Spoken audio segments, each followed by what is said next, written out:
come on. Let's go out dancing. I don't know. I'm feeling kind of cozy tonight, kind of mellow. I just really want to go dance. Oh, there it is again. What is that?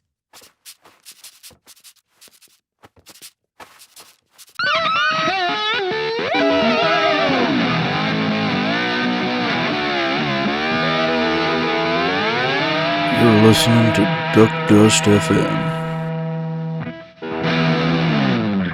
As if it wasn't disenchanting enough last week seeing the return of Anakin Skywalker and live-action debut of Rex and young Ahsoka for 5 ultimately pointless minutes of nostalgia bait that wore off quicker than an oregano edible you bought for $70. We lost so many. There's always a price to be paid. It was my fault. Feel anything? They were following my orders. This is war, Ahsoka. No. Ahsoka's 6th episode brought a whole new wave of empty nostalgia bait to bonerize Filoni worshippers with its patented delivery of long, empty pauses and remedial dialogue. The episode begins with another 2001-esque Stargate sequence full of terrible CGI whales and where Ahsoka and Huang are en route to find Ezra. Huang tells Ahsoka about the history of the galaxy parts 1, 2, and 3, an obvious reference to the 3 trilogies, and has more than 2 brain cells to say 1 is obviously the best, no doubt as fan armor for what is about to come. He then asks if Ahsoka would like to hear the stories, and she's like, nah, to which Huang is like, maybe you have a story to tell. Entering Glizzy Overdrive.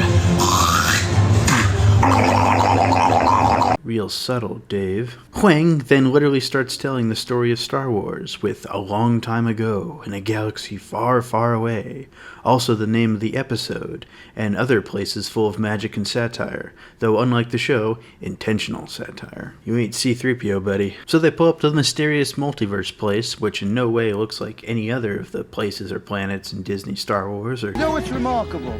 Is how much England looks in no way like Southern California.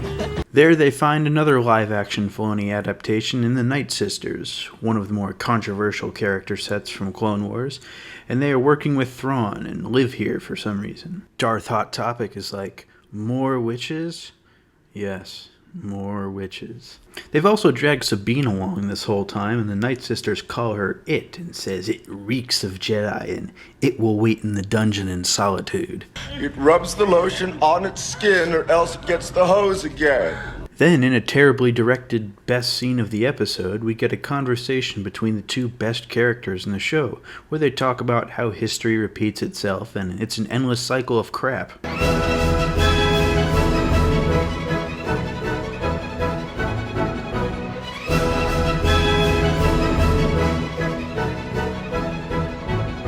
Agreed. But he also says that the stories of the galaxy they're in are considered folklore and children's stories of some forgotten past. No shit, it was forgotten, look how it is now. And Darth Bangs, reading the one piece of writing credit by the head of Lucasfilm, says, with good reason, and sometimes stories are just stories. Wonder who that could be directed at. Then it gets to the moment all 14 million views, not viewers, have been waiting for. The entrance of Thrawn, 6 episodes into an 8-episode series. The Night Sisters and the 2 best characters are there to meet Thrawn and his Comic-Con duct-tape stormtrooper army, and golden, totally not sexual whipping boy named Enoch. Is that enough? Much more.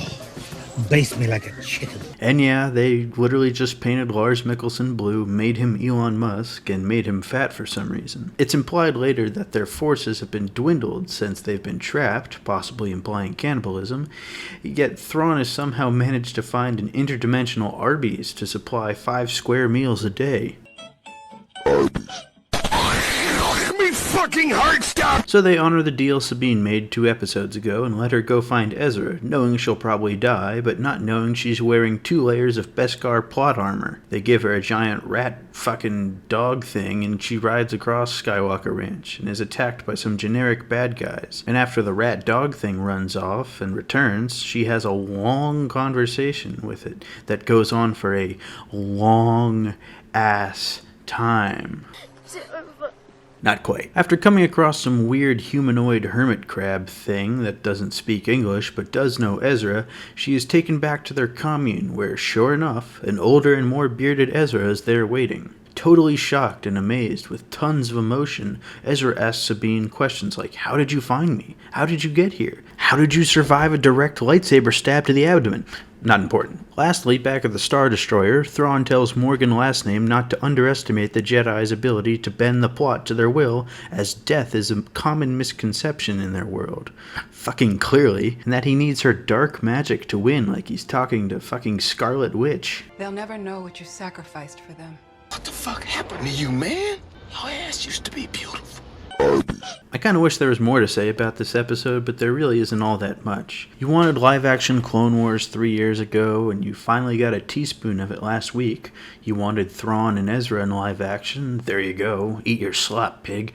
This feels awful similar to other D-plus Star Wars shows, obviously, but is increasingly similar to the last shit sandwich that rolled off the assembly line in Mando Season 3, where you kept thinking, if you even lasted that long, that it was building up to something decent, however atrocious and wasteful the build-up was, only to have the finale be one of the most catastrophically mediocre nothing burgers in recent memory. 5 out of 10. Mid. Why should I really care what's gonna happen if I can see what's behind the shiny objects and the eventual fuck you of a cliffhanger this season will end on won't be resolved until a dick-brained movie that won't come out for years, long after everyone stopped caring and abandoned this smoldering franchise for literally anything else. I've said it a million times, but I'll say it again, no amount of nostalgia bait is gonna keep everyone tied down and blind enough to see past the predictive text dialogue, 4x4 mahogany acting, and Spy Kids CGI, and it shouldn't, because if that's your only way to keep an audience captive, you are the problem. But I gotta say it, that's not the only problem, unfortunately, because there will always be people who can't or aren't willing to see past any of it, something I've certainly been guilty of in the past, and I get it. It's hopeless optimism, but things will never realistically improve if we don't call shit what it is when we see it. If you want to go around singing the praises of Lizzo, hollow token cameos of legacy characters, the Baby Yoda's Bo Jackson athleticism with all the others, and self-delusion, fine, nobody's stopping you.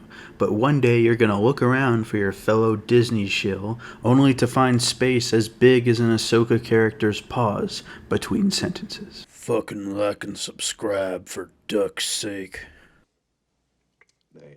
The Duke.